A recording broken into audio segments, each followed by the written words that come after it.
Hello friends, civil engineers के लिए बहुत अच्छी जॉब रिक्रूटमेंट आ रही है। गवर्नमेंट जॉब की रिक्रूटमेंट आ रही है। स्टाफ सिलेक्शन कमीशन एसएससी की तरफ से जूनियर इंजीनियर की वैकेंसी आ रही है। सिविल, मैकेनिकल और इलेक्ट्रिकल वालों के लिए वैकेंसी है। डिप्लोमा, बीई, बीटेक हर कोई एलिजिबल है। फाइनल ईयर एलिजिबल है और आप ऑल ओवर इंडिया से अप्लाई कर सकते हैं। तो डिटेल नोटिफिकेशन के बारे में बात करेंगे। एज लिमिट क्या होगी, सिलेक्शन प्रोसीजर क्या होगा, अप्लाई कैसे करना है, सैलरी कितनी होने वाली है, इसलिए वीडियो को लास्ट तक जरूर देखिएगा। तो दोस्तों, मेरा नाम है AD Singh and I welcome you all on my channel civil engineering destination, a complete solution to every civil engineer. हम रोज शाम के 5 बजे आपके लिए लेटेस्ट गवर्नमेंट जॉब्स और अपडेट्स लाते हैं रिगार्डिंग सिविल इंजीनियरिंग। इसलिए अगर आपने हमारा चैनल अभी तक सब्सक्राइब नहीं किया तो सब्सक्राइब कर लीजिए। इसके साथ में बेल आइकन दबा दीजिए ताकि आपको आने वाली हमारी सारी नोटिफिकेशन मिल जाए। इसके साथ साथ आप हमें सोशल मीडिया पे भी फॉलो कर सकते हैं, लिंक डिस्क्रिप्शन में दिया गया है। दोस्तों, अगर आप तैयारी कर रहे हैं यूपीपीएससी एई या एसएससी जेई की, तो हमने आपके लिए बैच स्टार्ट किया है मोस्ट एक्सपेक्टेड क्वेश्चंस का। इसमें हम डेली 100 क्वेश्चन सॉल्व करते हैं, 100 एमसीक्यू सॉल्व करते हैं। रोज सुबह 10 बजे हमारी क्लास होती है। आज इसकी तीसरी क्लास हो चुकी है। आज हमने स्लोप एंड डिफ्लेक्शन के 100 एमसीक्यूज किए हैं। अगर आपने हमारी क्लास नहीं देखी है तो देख सकते हैं, इसका वीडियो प्लेलिस्ट में आपको मिल जाएगा चैनल पे, आप वहाँ से इसको एक्सेस कर सकते हो। तो चलते हैं आज की नोटिफिकेशन की तरफ। अभी हम मौजूद हैं एसएससी के ऑफिशियल वेबसाइट पे। ये इसकी नोटिफिकेशन है, एकदम असली नोटिफिकेशन है, कोई भी इसमें फ्रॉड नहीं है। अब अगर हम चलते हैं इसकी ऑफिशियल नोटिफिकेशन, इसमें आप देख सकते हो junior engineer civil, mechanical, electrical के लिए वैकेंसी है। अगर हम डेट्स की बात कर लेते हैं, इंपॉर्टेंट डेट्स की, तो इसका रजिस्ट्रेशन स्टार्ट हो चुका है 1 तारीख से, आज 2 तारीख है। अब अगर हम इसकी लास्ट डेट की बात कर लें, इसकी लास्ट डेट 30 यानी कि 30 तारीख रखी गई है। तो 30/10 यानी कि 30 अक्टूबर 2020 से पहले आपको इसको भर देना। तो अभी पूरा महीना है, आप भर सकते हो। अगर हम बात कर लेते हैं पेपर कब होगा, तो उन्होंने पेपर की भी डेट दे दी गई है कि पेपर किस तारीख को होगा। तो पेपर इसमें आपका अगले साल मार्च के महीने में होना है, यानी कि 22 मार्च 2021 को होना निर्धारित हुआ है। 22 मार्च से लेकर 25 मार्च तक का आपका पेपर चलेगा। और पेपर 2 की डेट अभी नहीं आई है, वो भी ही जल्दी आ जाएगी।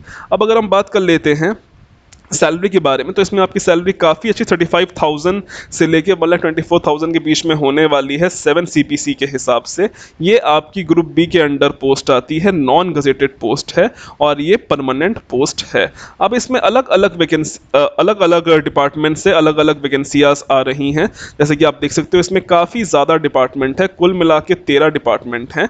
एक जो इसकी गलत बात यह है इस वैकेंसी की कि इन्होंने नंबर ऑफ पोस्टें नहीं बताई हैं। इन्होंने डिपार्टमेंट तो बता दिया गया है, लेकिन किस डिपार्टमेंट से कितनी पोस्ट आ रही हैं वो नहीं बताई गई हैं। जैसे कि आप देख सकते हो, बीआरओ से वैकेंसी है, सीपीडब्ल्यूडी से है, एमईएस से वैकेंसी है, बहुत सारे डिपार्टमेंट से वैकेंसी है, एनटीआरओ से वैकेंसी, कुल मिला के 19 डिपार्टमेंट से वैकेंसी आ रही है।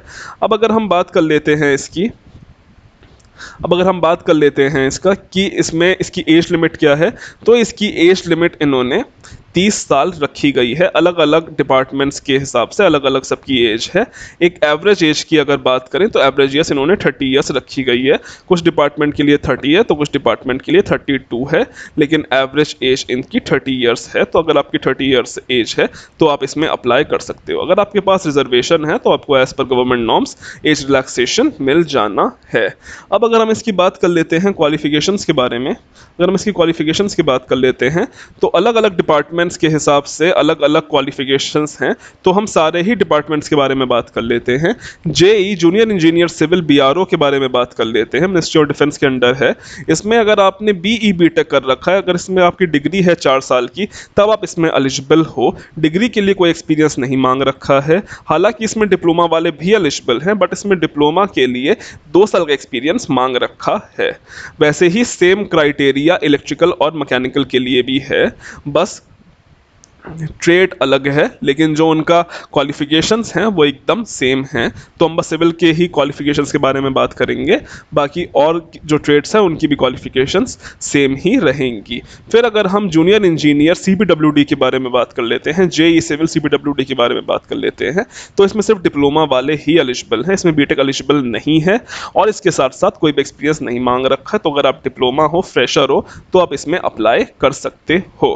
भाई अगर हम बात कर लेते हैं JE civil central water power research station के बारे में, तो उसमें भी सिर्फ डिप्लोमा वाले ही एलिजिबल हैं, उसमें बीई बीटेक एलिजिबल नहीं है। भाई अगर हम दूसरे विभाग के बारे में बात कर लेते हैं, central water commission, JE civil central water commission के बारे में, तो इसमें डिप्लोमा और बीटेक दोनों ही एलिजिबल हैं। अगर आपके पास डिग्री है या बीटेक है तो आप इसमें अप्लाई कर सकते हो, इसमें भी किसी तरह का एक्सपीरियंस नहीं मांगा गया है, फ्रेशर्स इसमें एलिजिबल हैं। और अगर हम नीचे और बात कर लेते हैं JE civil Farakka barrage project के बारे में, तो इसमें भी सिर्फ डिप्लोमा वाले ही एलिजिबल हैं, इसमें बीटेक एलिजिबल नहीं है और कोई एक्सपीरियंस नहीं मांगा गया है।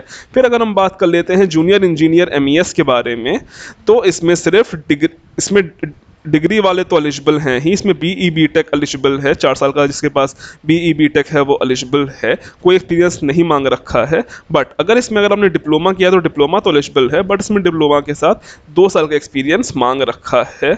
मैंने जूनियर इंजीनियर एमईएस पे ऑलरेडी एक वीडियो बनाई है, उसका लिंक मैं डिस्क्रिप्शन में दे दूँगा, उसमें मैंने प्रॉपर डिस्कस किया है कि एमईएस में वैकेंसी आने वाली है जूनियर इंजीनियर की, तो वैकेंसी आ चुकी है, आप लोग देख सकते हो।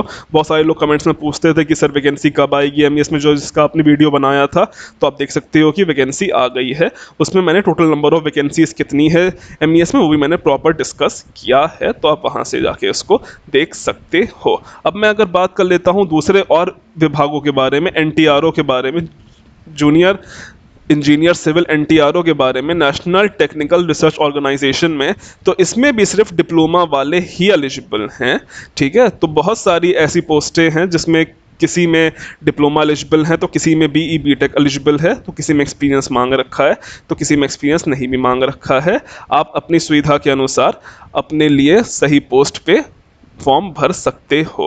अब बात कर लेते हैं फाइनल ईयर के बारे में, तो इन्होंने फाइनल ईयर को तो एलिजिबल कर दिया है। ठीक है, अगर आपका फाइनल ईयर तो आप एलिजिबल तो हो, लेकिन कंडीशन ये है कि अगर आपका सिलेक्शन हो जाता है तो इसके डॉक्यूमेंट वेरिफिकेशन तक आपकी सारी मार्कशीट्स आपके हाथ में होनी चाहिए और तब तक आपका डिप्लोमा या बीटेक कंप्लीट हो जाना चाहिए। तो अगर आप फाइनल ईयर में हो तो आप अप्लाई इसमें ज़रूर कर सकते हो, आपको करना भी चाहिए, क्योंकि एज यू नो कि एग्जाम होने में टाइम लगता है, तब तक आपका बीई बीटेक कंप्लीट हो ही जाना है या डिप्लोमा भी कंप्लीट हो ही जाना है।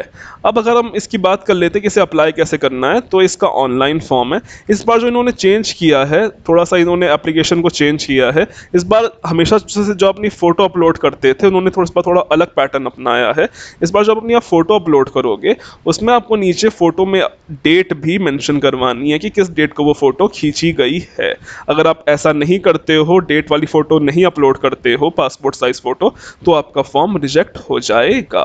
नाउ अगर हम फीस की बात कर लेते हैं, तो अगर आप जनरल कैंडिडेट हो तो आपकी फ़ीस 100 रुपये रखी गई है। बाकी अगर आप SC ST हो या फिर OBC हो तो आपके लिए कोई फ़ीस नहीं है।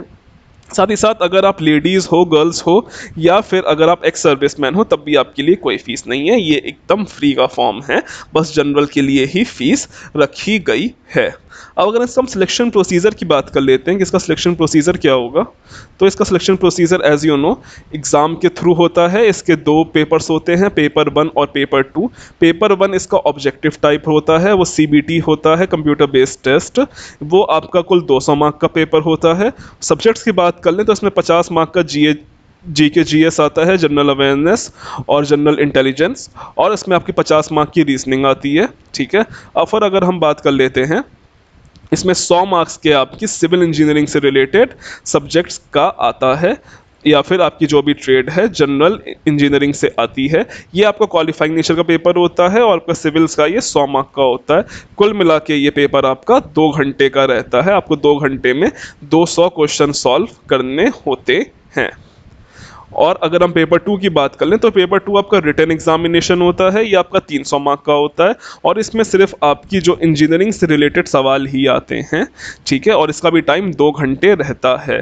फिर अगर हम नेगेटिव मार्किंग की बात कर लेते हैं तो 0.25 यानी कि 1/4 की इसमें आपकी नेगेटिव मार्किंग भी रहेगी, और ये आपका हिंदी इंग्लिश दोनों ही मीडियम में पेपर रहने वाला है। अब अगर हम सिलेबस की बात कर लेते हैं तो GK GS का सिलेबस तो आपको पता ही होगा। बाकी सिविल के सब्जेक्ट्स की हम बात कर लेते हैं तो BMC estimation and costing, surveying, soil mechanics, hydraulics, irrigation, transportation सब आना है, इन्वायरमेंटल इंजीनियरिंग भी आनी है। अच्छी बात इसमें ये होती है कि जो कोर सब्जेक्ट्स हैं जैसे कि आरसीसी हो गया, ये सब कम आता है, ज़्यादा नहीं आता है, जिससे बच्चे भागते हैं, तो ये एक अच्छी बात होती है। बाकी ऐसा कुछ खास नहीं है। बाकी अगर आप स्ट्रक्चर इंजीनियर के लिए अप्लाई करते हो तो इसमें आपकी theories of structure, concrete technology, RCC design और स्टील स्ट्रक्चर आना है, तो ये आपका स्ट्रक्चर इंजीनियर का सब्जेक्ट है। बाकी इलेक्ट्रिकल और मैकेनिकल वाले भी अपना देख सकते हैं। फिर ये इसके डिटेल सब्जेक्ट्स हैं, डिटेल टॉपिक्स हैं सब्जेक्ट्स के। बीएमसी का टॉपिक मिल जाएगा, एस्टिमेशन के टॉपिक्स मिल जाएंगे, यहाँ से आप इसे डाउनलोड करके आराम से टॉपिक्स देख सकते हो और उस टॉपिक्स के हिसाब से अपना सिलेबस को कवर कर सकते हो। अब इसकी थोड़ी अगर और बात कर लेते हैं, हम लोग सिलेबस के हिसाब से, तो थोड़ी स्पेशल टर्म्स एंड कंडीशंस दी गई हैं इन्होंने। इस बार थोड़ी स्पेशल टर्म्स एंड कंडीशंस है, वो इन्होंने स्पेशली बीआरओ के लिए दी है। अगर आप जूनियर इंजीनियर बीआरओ में अप्लाई करते हो तो उसमें इन्होंने 2 कंडीशंस दे रखी हैं। दोनों ही कंडीशन के बारे में बात कर लेते हैं। पहली कंडीशन तो ये है कि आपको फिजिकली और मेंटली फिट होना चाहिए, because as you know BRO वाले हमेशा अक्सर बॉर्डर की तरफ ही रहते हैं, जो बॉर्डर एरिया रहते हैं, तो वहाँ पे आपको फिजिकली और मेंटली फिट होना चाहिए। इसमें आपका मेडिकल टेस्ट अलग से होगा, जो एक नॉर्मल तो मेडिकल टेस्ट जो होता ही है वो तो होगा ही होगा, उसके साथ भी एक जो स्पेशल थोड़ा मेडिकल टेस्ट होता है वो भी होगा। और दूसरी कंडीशन ये है बीआरओ के लिए, बीआरओ जेई के लिए, कि इसमें गर्ल्स अप्लाई नहीं कर सकती हैं, इसमें लेडीज़ अप्लाई नहीं कर सकती हैं। इसमें गर्ल्स के लिए और जो दूसरे विभाग हैं जैसे कि एमईएस हो गया, सीपीडब्ल्यूडी हो गया, उसमें वो लोग ज़रूर अप्लाई कर सकती हैं। लेकिन जो बीआरओ स्पेशली में सिर्फ मेंस को ही या सिर्फ बॉयज़ को ही प्रेफर किया गया है, वहाँ पे लेडीज़ अप्लाई नहीं कर सकती हैं। तो ये हमारी आज की पोस्ट है, ठीक है। अगर इससे रिलेटेड कोई भी अगर आपको दिक्कत होती है तो आप नीचे हमें कमेंट कर सकते हो, मैं हर कमेंट का रिप्लाई करता हूँ। बाकी थोड़ी जानकारी और दे देना चाहता हूँ, अगर आपने यहाँ तक वीडियो देख रखी है, अगर आपके पास रिजर्वेशन है तो मैं बता देना चाहता हूँ कि रिजर्वेशन का जो फॉर्म होता है उसका फॉर्मेट चेंज हो गया है। पहले जो आपको स्टेट से मिलता था या जो कंप्यूटर से निकल के आता है, अब वो हर जगह वैलिड नहीं होता, वो सिर्फ स्टेट की पोस्ट के लिए ही वैलिड होता है। अगर आप किसी सेंट्रल पोस्ट के लिए अप्लाई करते हो तो आपका ये वाला फॉर्मेट चलता है। आपको ये वाला फॉर्मेट निकलवा के, इसका प्रिंट आउट निकलवा के इसे अपने एरिया के तहसीलदार से साइन करवाना होता है, इसे भर के, और फिर आपको ये फॉर्म स्कैन करके इसको अपलोड करना पड़ता है। और अब हर जगह यही फॉर्म चलता है, और ये SC ST OBC माइनॉरिटी सबके लिए ये फॉर्मेट है अलग अलग। या फिर अगर आप गवर्नमेंट सर्विस में हो तो आपके लिए भी अलग ही फॉर्म है। तो ये सबके जो फॉर्मेट्स हैं वो इस PDF में पड़े हैं। अगर आप चाहो तो इसे डाउनलोड कर सकते हो, अगर आपके पास रिजर्वेशन है या अगर आप गवर्नमेंट जॉब में हो या फिर OBC हो या माइनॉरिटी हो, ठीक है, तो आप इसको डाउनलोड कर सकते हो और भर सकते हो। बाकी आज के लिए इतना ही। अगर किसी भी तरह की आपको प्रॉब्लम होती है तो आप मुझे कमेंट कर सकते हो, मैं हर कमेंट का रिप्लाई करता हूं। अगर वीडियो पसंद आई हो तो एक बार लाइक और सब्सक्राइब कर दो, और भाई प्लीज़ सब्सक्राइब कर दिया करो, लाइक भी कर दिया करो, हमें मोटिवेशन ऐसे ही मिलता है। आप लोग लाइक नहीं करते हो तो सच में काफ़ी बुरा लगता है, हिम्मत टूट जाती है।